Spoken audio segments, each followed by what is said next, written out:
Okay, good afternoon, everyone. Friday, the 22nd of September. We've got the magic four of us for this live webinar, and we're across Facebook. We've got a couple of different pages across Facebook. We're on Jamie's LinkedIn as well. Hello, everyone on LinkedIn that's going to check out. And we're excited because today we're joined by Paul from Larelo, and we're going to have a real good, in-depth, detailed chat around probate. Some of the misconceptions, some of the myth busting, exactly what it means for people out there, who needs it, why may you need it. And hopefully this will just give everyone a little bit of education and a bit more of general awareness around probate. So looking forward to that. Obviously, we've got Leah and Claire on the call as well from Soteria. How are we, ladies? All good. Good. Yeah. Good. I know Leah is very excited for this live webinar. So we'll I've been excited all week. Couldn't wait. Paul, first of all, thank you for joining us. And I just want to get the opportunity for you to explain a little bit about your background and the company as well. So how are we doing? Yeah, really good. Thank you very much. And thanks so much for the invite. So just a short and sweet kind of introduction to myself. Paul Radcliffe, been a probate practitioner. So I'm the individual that goes out and helps and supports families, sadly, at their time of need. All I've done for the last 11 years is probate. So I would hope there's not going to be a question and query, but dare I say, I'll put my foot in it now that I won't be able to answer. I've moved away from the corporate world and joined Larelo, which is a much more family-run organisation, but we're still national. So thanks. Awesome. Okay, excellent. Well, you've set me the challenge to try and catch you out now. So we will see how that goes. Jodie's checking in as well. She said, hello, everyone. So yeah, if you can hear us loud and clear and you're listening to the live, drop us a thumbs up or feel free to put a comment. We will take questions today, but we won't take them live. So if you've got a question around anything we're discussing, just because the nature of everything being quite specific to the individual, ask us a question and then we'll pass that if it's to Paul, Claire or Leah, and they'll pick up with you individually after the webinar and we can put you in contact with who you need to speak to. But just because it's a little bit specific and it's a little bit tricky to sometimes answer without knowing a little bit more context. So feel free to comment and we will get back to you after the live webinar. Some of the first questions that we really want to get stuck in with, just based on kind of your introduction there, I guess, Paul, is a good place to start. But what actually is it? Can you kind of break down what probate actually means and who may actually need it for us? Yeah, absolutely. So first and foremost, I want to be able to explain that the general population doesn't necessarily know about probate because we don't get educated well enough in this country, and yet it's going to actually impact the majority of us. So in a nutshell, probate is the legal process that comes into play when sadly someone dies. It's only a legal process based in England and Wales that is under the law of probate. Probate generally, the word is normally used to describe the legal and financial process involved in dealing with the property, money and possessions known as assets of the person that's died. Probate also translates to proof. So if you imagine as you're going through and dealing with the deceased estate, you've got to prove accuracy. So you've got to prove who is the person that's legally allowed to administer the estate, who's the person that's legally allowed to benefit from the estate, and what proof have you got of what the owned assets are, or indeed, or who the creditors are. Now, there are multiple checkpoints that you have to go through if you are indeed the administrator. If there is a will, there is a nominated executor, and it's that individual that is responsible for carrying out the law of probate. If there is no will, then it's known as a personal representative, which is most commonly your direct next of kin. So you'll be carrying off conversations and proving tasks with Department of Work and Pensions, HMRC and the probate courts. So ultimately, once the government is satisfied, they issue a court order. It is the court order, which is known as the grant, allows you the permission to then close and administer the estate. So when do you need it? Well, as I mentioned, is only ever required when sadly someone dies. The trigger is what is the wealth value of the particular owned assets. So, for example, if someone has £100,000 in a bank account, then the executor or the administrator would be required to go to probate because it's over the threshold. The threshold can be as low as £5,000. The cruel part is there are different thresholds connected to every single financial institution. So my simple rule, and I'll probably be a slight broken record here, but it is, if you are in a position where you're an executor or a personal representative and you're dealing with an estate, before you do anything, speak to an expert. Claire, you're nodding there. Have you kind of experienced I think that or different? Yeah, I think that's the thing. I think the most common question that you get in client appointments is, am I going to need probate, and how does that process work? And it's exactly like Paul's saying, like different financial institutions have different thresholds. So it's actually sometimes difficult to predict because people can change bank accounts. They might have £200 today, but they could have £10,000, £20,000 another day. So, you know, the thing I think to make clients aware of is it's more than likely that your estate is going to need to go through probate, and there's not really anything you can do to avoid it. Because I think that's the other misconception as well, because a lot of people watch sort of American programs and things like that, and in America the process is quite different, and there are ways that you can avoid going through probate. So I think, yeah, not a lot of people are aware that probate isn't necessarily an optional thing. It's going to depend on what your estate looks like, what the values are, where your assets are held, as to what process is going to need to be followed. It's a protection in reality, isn't it? For I guess for the person that unfortunately has passed away, is a way of protecting the assets in the way that you wanted them to go out. So, and that's the other thing. I think people want to try and avoid it, and I'm like, hang on a minute, why do you want to avoid it? Surely it's actually a good thing to make sure all of these checks are in place. Otherwise, anyone could pretend someone's passed away and try and access. Like, actually, it is a valid and good process to make sure, yes, a person has passed away, yes, there's someone with the right authority to administer the estate, that, you know, you're potentially looking about thousands of pounds, for some people millions of pounds. Like, actually, you'd rather that it takes a bit of extra time to go through this process and make sure everything's being followed properly, the right amount of tax is being paid, the right amount of the right people are accessing your assets. Otherwise, that's going to cause so many more problems down the line, isn't it? Yeah, absolutely. This is a good question that we got asked, I think, by someone prior to booking the live, when someone knew we were going to discuss the topic.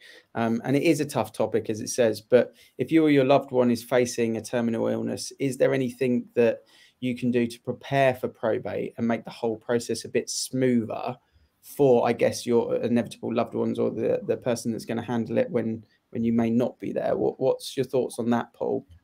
Okay. Yeah, I mean, yeah, absolutely. It's a very, very tough topic, as the question says. The easiest advice that I would give, albeit you know, sometimes it's much more difficult to put it into practice, but it's to talk about it. That is my very first statement, because, and actually, whether someone has in this awful scenario, someone's got a terminal illness, but even if they haven't, to talk about what is going to happen when I'm no longer here is, in my opinion, it's something that we shouldn't shy away from. We shouldn't have it as a taboo subject. So, I will naturally look at things from an administration point of view, and the areas that we come almost unstuck, or families have problems, is they don't know what the individual owned. So that would be the first thing. Is certainly, if you know the event is imminent, have you documented what you actually have got? And whether that's on a spreadsheet, whether that's just written down, whether it's recorded, but just, you know, to the person that's in charge of the administration, do they know that you've got 7 bank accounts, you've got 4 shares, you've got a property, a holiday home. Do they know all that? Because sadly, there are tools that are available that families can use, but they can be quite costly. So it's almost putting the cards on the table. And the other areas that really come up as certainly questions in the administration process is not only the not knowing, but what about documentation? So, for example, without going too in depth at this stage, if there are allowances that are required to be claimed, so these are tax allowances, the government requires proof. So you might have to submit divorce documents, marriage certificates, pre-deceased death certificates. So where are these critical documents? Now, are they in a folder with all the details of the assets, which is wonderful? You're pretty much, you're 95% ready to go. Or are they not accessible to the administrator? And then we've got a hurdle because we've got to then go through that checklist and they've got to be ordered and you're delaying times. The other thing that I would always ask that it's I guess addressed head on is we don't tend to have the conversation about using a professional until the event has taken place. And then we're left and we're exposed with that conversation of, I wonder if mum would have given me the blessing to use a professional and pay for your services, or I wonder if dad would have given me the blessing. So it raises a hurdle, but if that person is able to have a conversation with the executor to say, look, when I'm not here, here's the list of assets I've got, here's all the required information that you need, and you've got my blessing to pick a professional to do this work. And it just removes the barriers. So yeah, I've done a big loop there, but the key one, talk about it. And I guess that comes down to planning. I mean, soteria planning, obviously the word is in the name, but from your point of view, Leah, doing that and having a plan, having a list of, I guess, everything that you want. And that's probably a conversation you have a lot with people in your line of work as well, I would imagine, that you're trying to help people effectively allocate what they want to be allocated and where, really. It is about planning, yeah. It's about planning ahead, having those discussions with your family, just making it easier in the long run. The more people talk about it, the more, the easier it's going to be at the end, really. And then that's where we come in, people like Paul come in, just to help families. Planning and talking about it, I think, is a great shout there, Paul, because not all families want to have that conversation, do they? Like I said, it's a tough. I just think, like my mum's 80 next year, and I'm just trying to think, like, that's not an easy conversation to have, but it is a conversation that you do need to have. And we've just gone for a really difficult probate scenario with my nan, who passed away 18 months ago, and that's been really tricky. But I think communication channels, had they been more open and easier, like you say, it would have been helped. So talk is good. That is the summary that I've taken from that. We have got questions coming in from Jody on LinkedIn, which are great questions. And like I say, if you've got questions, you want answers to these, chuck them in the comments, and then either Claire, Leah, or Paul directly will get the answers to these after the webinar, and we will get them fed straight back. So don't be shy on the comments. Please do put them in, like Jodie's doing. Some really good ones there that she's popping on LinkedIn. I'll let you ask this one, Claire. So kind of I'll pass this over to you, if that's all right. Yeah, I think there's a question that comes up a lot in terms of people who own property. Asking the question, at what stage can a property be sold? When can it be put on the market after someone's passed away? Is it something that can be done straight away? Is it something that you need to wait for the grant of probate? Like, what stage does this need to happen?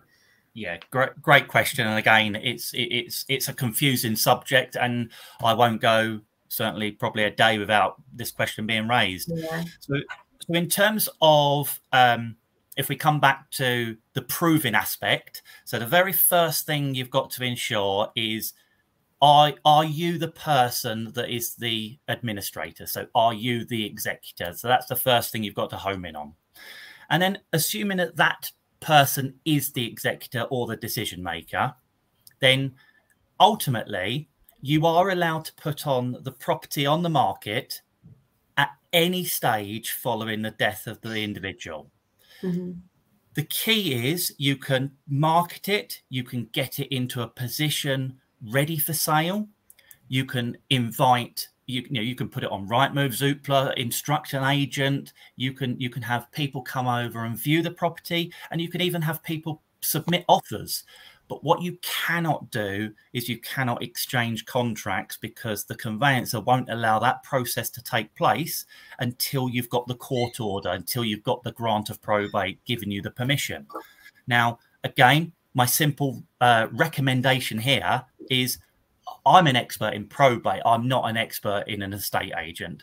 So whenever I get exposed to this question, I simply would say, you need to speak to the expert involved. They would then understand their market. That's their expertise. And if they feel it's correct, because the marketplace is in a current state, that it goes on the market next week because the property is marketable, then that should be the correct answer. So it's almost, break it down. It's a valid question, and it's one I answer all the time, but I would simply, be passing them to the professionals in that field. But the bottom line is, the answer is there is no set time of when you should market it. Be led by the expert, but you can't sell it until you've got the grant of probate.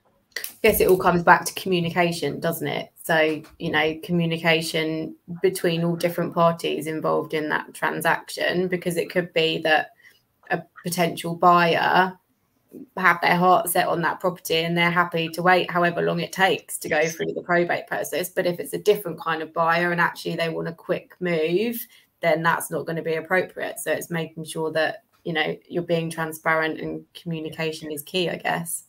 Yeah, you've hit the nail on the head. Yeah. It's probably a question that I can get involved with as well. Obviously, being an estate agent for 20 years, it's something that, as Paul says, the market really dictates this. And in agency, over the many years that I've done it, typically the estate agent wants the listing. So their attraction is to get it on now, get it on today, sign someone into a contract. So check that obviously that person is the right person to officially give the instructions. But normally most agents will want it there and then. However, it is market dependent, and it may not be the best advice, because like you said, with a buyer might not want to wait 9 months or 6 months or however long it may take to be granted. And the market, if we looked at what we've had sort of pre-COVID, ignore the last 12 months, if we had probates come into the market while it was really, really buoyant, it probably wasn't fair on the executors at that point, because the market was increasing in prices so quickly that in a 6-month window, we may see a 5 or 6% increase on the price that was agreed within the first 3 days of marketing, because it was easy to get a buyer in that market.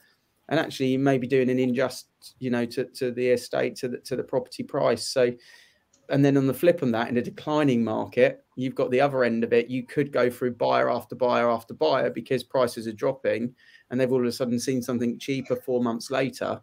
And then it becomes the stale property that has been on the market for a long time. And that's also bad marketing advice. So I think Paul complimented my industry as the professionals, but we'll do that with inverted commas, because sometimes there's an agenda there that might not be the right one on behalf of you as the individual. So if you are that individual, I would say trust your gut as well, and don't be sold to on it. Question here around time, which we nearly touched on a little bit there, and I said 6 months, 9 months as a sort of flippant example, but it's a good one, isn't it? How long does it take? Yeah. Well, again, there will not be a family that won't want to know that answer. It's completely natural. So in general, we get updates from the probate courts, being professionals in our industry. So we speak to the go-to people on a regular basis. And I'm saddened to say that the answers that I'm probably going to give are not really what the general population wants to hear. That the delays are getting longer and longer.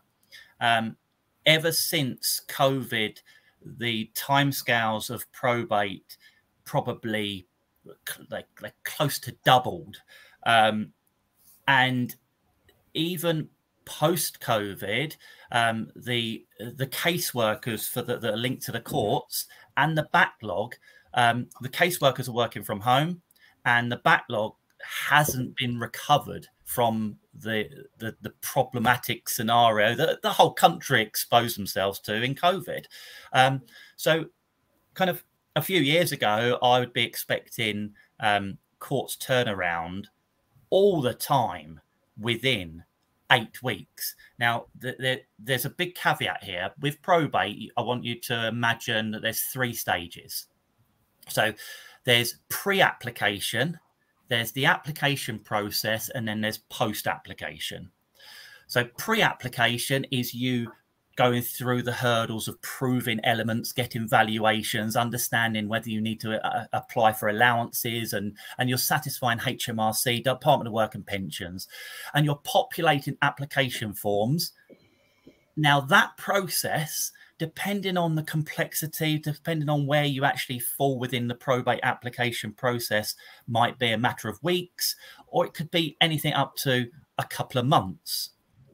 Then you put the application in, and you are simply sitting there in a queue waiting for the probate court to sign off the documents that you've submitted and issue the court order. Now, it's that part that in my kind of pre-COVID history, you would never be waiting generally more than 8 weeks for that unless it was significantly complex. Now, sadly, even simple applications, we are experiencing kind of the default message that they give an application is, please expect a delay of up to 12 weeks. That's their default message right now. So there have been significant delays. You also need to be aware of there are different processes which use different courts.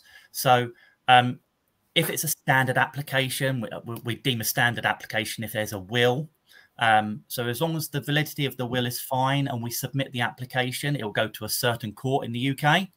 If, for example, there is no will, it then goes to a different court.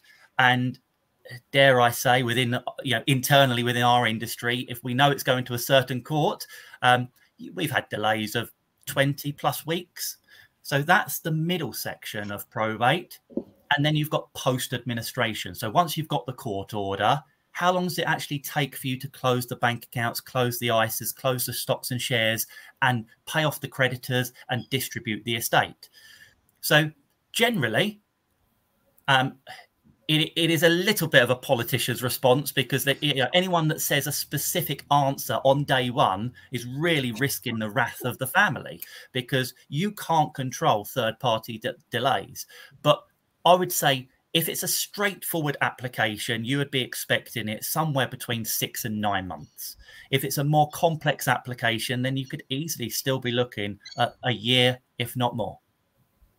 In that answer, and appreciate that detail, I learned a lot there myself, actually.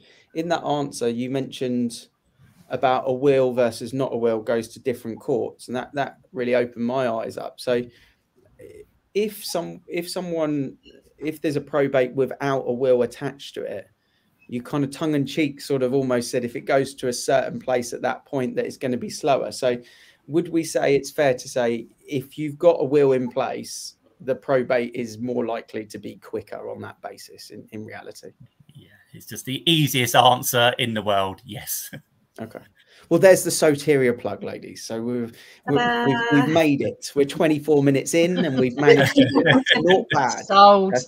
That's not bad. Very interesting. And I guess if we look at it as if we look at it from a conveyancing point of view, probate normally involves a house sale. But if we look at it in the conveyancing process, the legal section actually, as an analogy, is very parallel to that, because you need the buyer and the seller to get their paperwork together, get their applications in, get their fixtures and fittings sheet. In the initial stage, it's actually on you at that point to get all the paperwork and IDs to the solicitor company. Then it's kind of with them. in the same way you said about probate. Do all of the paperwork. If the quicker you do that, the quicker you can get the probate. If you delay on getting a document here or there, it's going to delay things up. So the first part is on us as the people, as the humans, to be able to get the probate documentation together. Then it's kind of with them a little bit, and it's the same with conveyancing. After searches, a bit with solicitors, they kind of do their thing, and then at the end, obviously, is where you get to with the last bit. So that's quite interesting as well. Love this bit. This is Leah's question. She wrote this herself, so I'm going to let her answer. Myth-busting. Love it. Yeah, so I suppose people don't know what they don't know. People speak to Dave down the pub, and Dave tells them one thing, and then it all becomes confusing. They think they can go off. So I suppose, busting myths, what would you say, Paul, are the top 3 misconceptions you've come across in terms of probate in your career? Yeah, sadly, I can probably with ease rattle off 30 misconceptions. It's that bad within the industry of, and I aim this criticism specifically back to the national curriculum and the government. The education is appalling in this country, and that's why I bang the drum so much about, if I can ever do an education piece for anyone, you don't even need to ask me. The answer is yes, because this is a huge problem. So, but certainly the top 3, the one just jumps off the page. I don't need probate because I've got a will. So that will be the number 1 misconception that I hear on a daily basis. So what is really, really important? A will is such an important and critical document because you are documenting your wishes. But it's not preventing probate. So probate is a law that's associated and triggered on the assets that you own. So if I was a single person and I have a property in my own name and I die, it's irrelevant whether I've got a will or not. Whoever the beneficiary or the administrator is going to have to require probate before they're allowed to sell my property. So, good will writers go hand in hand with that question being eliminated. But it is by far, it's a statement I hear worryingly far too often. So that would be number 1. Number 2 is I don't need probate because everything is being left to their spouse. And I completely sympathize with that. So generally I might be dealing with a son or a daughter who have been named as the executor, and they're saying, no, probate's not required because, dad's died and everything's going to mum. But again, that's the wishes. So the wishes are going to be obeyed because that's what the will dictates. But if ultimately dad had £100,000 sitting in an ISA and the will says that everything is going over to mum, yes, categorically that's what's going to happen. But the financial institution that's holding the £100,000 will not release that money without the grant of probate. So that is the second probably most popular misconception. And then one that's coming out more and more common is, again, without sending anyone into a spin, but I hear tax allowances are automatic.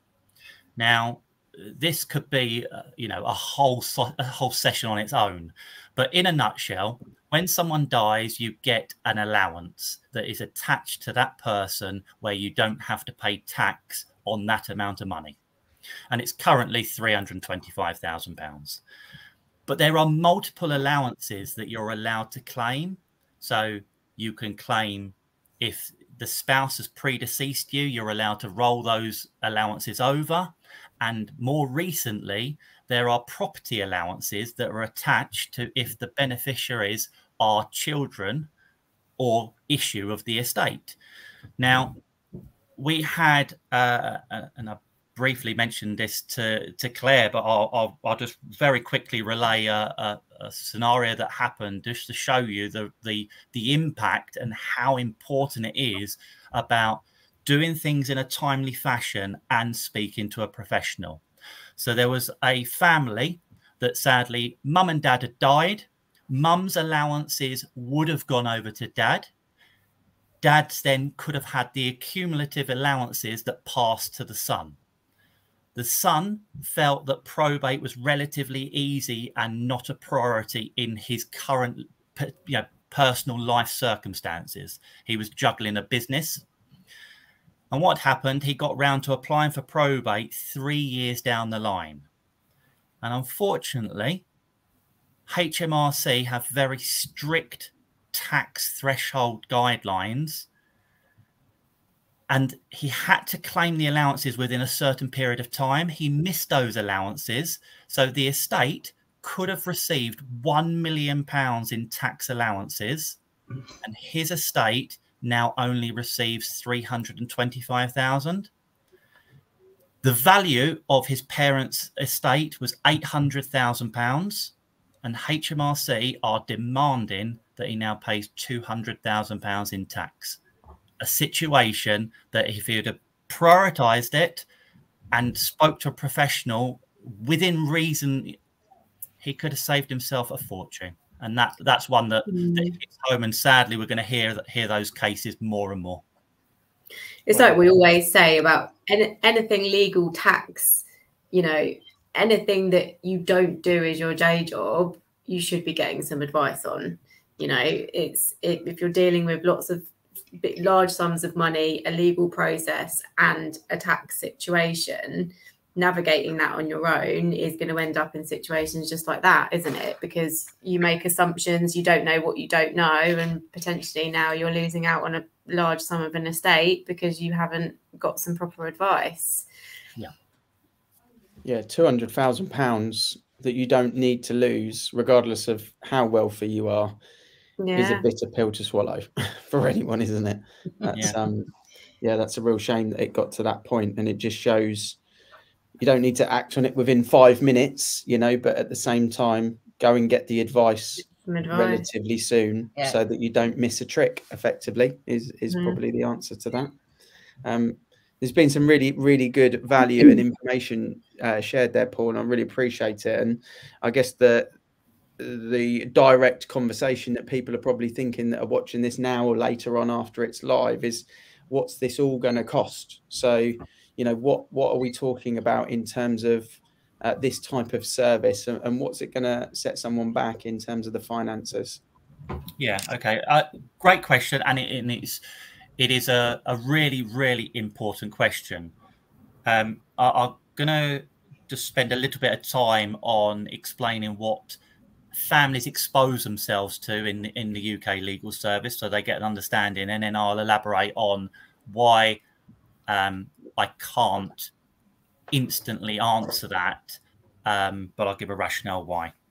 So within the UK, probate legal services, firms generally look at offering their service in 3 ways. So very common that they will charge hourly rates. So you will walk into potentially a high street solicitor, and they will agree a fee of an average fee can be anything £200 to £300 an hour. So, and I never ever mean it in a critical way, they're not interested in exploring the estate at that point, because there's no requirement for them to, because all they are going to be doing, and the contract that you're entering into, is time related. So it doesn't matter whether there are allowances that need to be claimed, whether it's a taxable or non-taxable, whether it's going to take them 30 hours or 60 hours, because the contract has already been signed and sealed on day one. And the answer that the family will never get is, what is the end cost going to be? You won't know until it's complete. The second type of service is a percentage of the gross estate. This, again, is very, very common within the industry that I work. And it's not uncommon to be seeing percentages agreed of 2+% of the gross estate. So again, it's something that they will just add up the entire gross value of the estate, and that is the bill that you'll be receiving at the end. And then finally, a firm, and I believe this is, you know, a correct way of working, would offer the family a fixed fee. But the issue with offering a fixed fee is there are multiple probate applications with multiple complexities attached. So if I can give you just two scenarios. So within the probate process, if everything goes to the surviving spouse when there's a will, it is under an exempt process. So there's no tax liability. So you could have a £2 million estate if you're exceptionally fortunate to have that wealth, and you know, dad died and everything went to mum. It actually still remains in the easiest category of probate. But yet, if I had a £400,000 estate, but it was the aunt was single, and it went to it went to a friend, and there was no allowances whatsoever within the estate. It's a taxable estate. I don't like using terminology, but this is known as an IHT 400 process. So actually, I knew that. I knew that one. So in terms of administration complexity, the £400,000 estate is significantly more complex than the £2 million estate. And the £400,000 estate would take us a lot longer to administer than the £2 million estate. So what we need to understand, and why we bang the drum that we offer, you know, we want to have a consultation with the family when you're not on the clock. We don't want the pound notes racing while we're trying to investigate what is the complexity, because our goal ethically is we want to get to that complexity as quickly as possible for then us to be able to correctly, transparently issue a fixed fee. The other reason that it's not even as simple as that is there are then different services that are available for the family. So you can have services where the family is very, very comfortable in carrying out the work themselves, but they would like an expert in the background to be on hand to help and support them and give them guidance. Now, the average family in the UK raises 18 questions along the way. So, you know, that has to be built into the equation. And then there are other families that say, I just want a professional to do absolutely everything from start to finish. So, and that's known in the industry as a full administration process. So it's almost two-pronged. We need to understand the complexity, and then we need to understand what is it that the family requires, what level of protection, what level of service, what level of work do they want to do. And once we've got those two answers, we will then present a fixed fee with no obligation whatsoever, because that's just the way we work. If it's thanks but no thanks, we're now going to be DIY, we can sleep well at night. Interesting. No, I appreciate it's hard to put you on the spot there with an exact kind of pounds and pence, but that's quite eye-opening. That I guess for someone that's naive, and for most people, it may be the first time going through that process. You know, for me, when I have to do it, unfortunately, it'll be my first experience. Maybe the same for Claire and Leah, and that would mean that the options I've got out there, if I didn't know until you just said that, I could go to a solicitor because I got a contact there, hourly rate, but it turns out to be complex but small volume, or small value, I should say. That could really kind of bite me in the backside. And in the same kind of way, I could have a high value one, could be super simple, and I'd just take a percent and think, oh, that's just normal, when actually I could have just gone to a flat fee basis, or even the solicitor potentially, and it could have worked out cheaper. So I guess knowing what you're going to pay after you sign the contract always should make someone feel more comfortable, I would have thought, than the top two options. I don't know whether you agree with that, Leah and Claire. What's your thoughts? Yeah, it's good for people to know that there are options. You say you go to a solicitor, you might not think there's another option out there. You know, you go to a website, you just Google it, and you're not given different options. So it's good to educate people, I think, that for them to know that there are options. I think it's modernising the industry as well. I think historically it's just always been accepted that you get charged a percentage of the estate, and you see that a lot, don't you? Yeah, and you get charged just to have an initial meeting. So, you know, revolutionising the industry a little bit, as if to say, hang on a minute, we want to understand your circumstances before we can offer you a quote. When it's not about what your estate value is.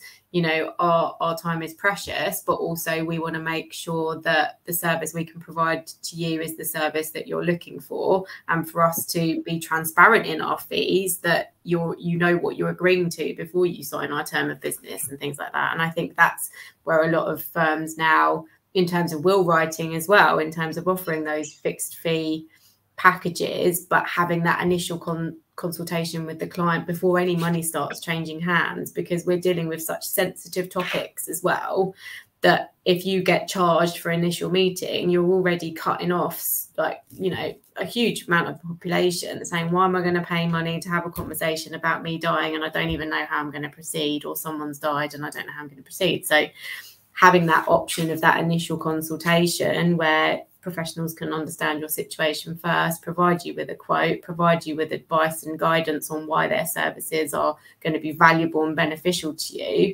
then, as Paul said, you know, they can sleep easy at night because they've given that advice, they've given that guidance, and it's now down to the client to decide whether they want to take you up on that offer or not.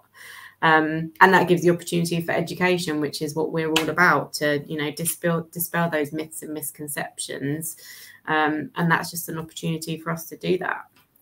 It blows my mind, Paul, how regulated you have to be in terms of doing something like this webinar. You know, how you have to have everything approved.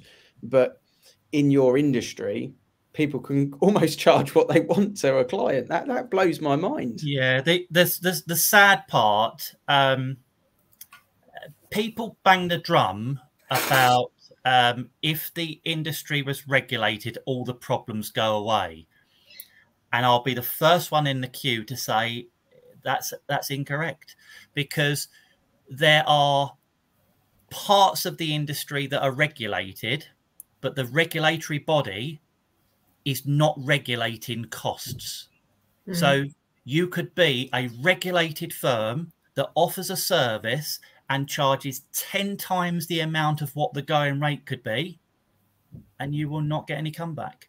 So for me, regulatory body is not the solution. It's about ethics, ethos, and following a very, very strict code of conduct that, you know, that is aligned to, as I said, you know, I use the phrase constantly, I want to sleep easy at night. I will not work for a firm that doesn't follow the correct process. Whether they're regulated or not is irrelevant to me, because, to be honest, I sadly see lots of regulated firms that I wouldn't want any association with.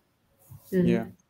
I think it's the same thing that probably Sotira experience. When we see someone ask in the Facebook group, you get someone normally says, does anyone know a solicitor that could do a will? And then on the flip, it's got, does anyone know how the best online free will writing place? And you kind of think, well, two ends of the spectrum there, and actually the specialists are the ones in the middle. And it's probably the same for you, where it's what solicitor should I use for the probate? How do I do it online for free? When actually you've done it for 11 years, you're the specialist when it comes to that. And that's where sometimes, unfortunately, the public are easily swayed via marketing or just making a mistake or assumptions, really. Yeah.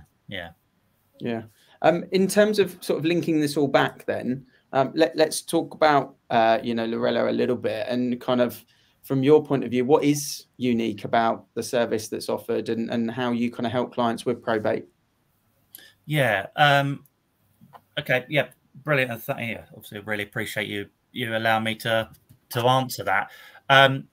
So a bit of my background, I've done 9+ years within the corporate world. I've worked for the three of probably the largest 5 corporate giants within the probate industry.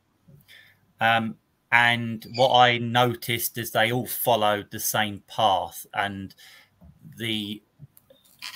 in my head, when you've got a grieving family and we're in a country that is not educated on probate, transparency is the biggest thing for me. Education is the biggest thing for me, and making that family feel at ease with not being forced, being on the clock on day one. You know, the pound notes are already rolling while they're trying to make a decision. So there's some boundaries that I'm not prepared to put my name against. Hence why I made this, I kind of talked with my feet and came away from the corporate industry, because it was very common that the corporate industry used to offer home visits to families. So a big tick in the box. It was very common that the corporate industry used to offer free education to families before making a decision. Big tick in the box. And it was very common that corporate industry was offering fixed fee to families. Big tick in the box. And over the years, I've slowly seen those disappear. And I say to anyone that knows me very, very well, I got to a point where I was that disillusioned by the corporate industry that I was going to go self-employed, completely just go on my own and just be, little old Paul, helping and supporting the local families as best I possibly can. And thankfully, I was aligned with Larelo. I got introduced, as these things have a weird and wonderful way of presenting themselves. A family-run business that, without digressing too much, the owner of the business had a probate experience with a local solicitor, and the bill was, in his opinion, extortionate, and the service was poor. The communication was abysmal. So he trained and set up Larelo. I'm actually the least experienced member of staff that will speak to partners or families with 11 years experience. And I've been in some senior positions within the corporate world. We pride ourselves on having the right staff, the right education. Everything is done in the right compassionate way. We don't treat anyone as naive. Of course, we're a business. We're still not a charity, but we do it the right way. So we will have a free consultation. We will present to them everything they need to know. In every single conversation we have with a family, we will not shy away from the fact that we will explain that they can do it themselves. We are wanting to put everything on the table so that family can make a clear and concise decision. And in the last year and a half of my wonderful Larelo journey, we've won 2 national awards for Probate Provider of the Year. So, yeah, we're really, really pleased that things are going in the right direction. Love that. No, thank you for sharing that. And for me, when I look for things, I think having that type of company that specialize in it, but the story of the owner of the company, to have gone through that experience and seen that being the issue and the reason why they've set up the company, is a really nice story as well of how the company has kind of evolved. And I was having a look before the webinar at some of the family stories that you've got on there and some of the testimonials, and a lot of things were mentioned in there about trustworthy. Obviously, knowledge and service is great. When you see a review, expect that, but a lot of things are around trustworthy and compassionate. So that was really nice to see on the website as well. So yeah, thank you for coming on and sharing your time and expertise. And I think it's been a really valuable webinar for people to listen to. I've learned a lot myself, even with 20 years in property. I've helped clients sell a load of probate properties over the years, but it's given me some extra knowledge, which is great as well. Claire or Leah, anything to add before we wrap up for the day? No, I think it all just comes back to, in terms of people watching this webinar and everything, is, always ask questions and don't make assumptions. If you have those myths and misconceptions, there are companies like Soteria, there are companies like Larelo that, we've got the training and the experience to be able to offer you advice, guidance, and all of that sort of thing. So if you're looking for help preparing for a will, if someone you know has passed away and you're looking for guidance, you know, reach out to companies like us, because, you know, the whole reason we do what we do is to provide that support. And both Soteria and Larelo's ethos are all very, very similar in terms of the clients being at the heart of everything that we do, and providing that guidance and education is the key to that. So, you know, if you know someone who doesn't have a will, if you know someone who's facing the probate process and they don't really know where to start, you know, reach out, ask questions, and get some help. Yeah, perfect. Leah, did you have someone that wanted to join us on the webinar then? Did, yeah, he's brought me the broom in by the looks of it. Don't know if that's a hint or something, but yeah, got a broom that's appeared behind me. He's crawled out now. He's crawling along the floor at the minute. Love that. Live TV. Anything can happen on live TV. No, I think Claire's hit the nail right on the head there. That's really useful. Everything Paul says today. Knowledge is key. Just putting it out there that, you know, companies, Larelo, Soteria, we're just here to help and just to educate, really. Yeah, absolutely. Thank you. And like I say, if you're watching and we're not live, still put your questions into the comments. We will come back to you offline and be able to share them.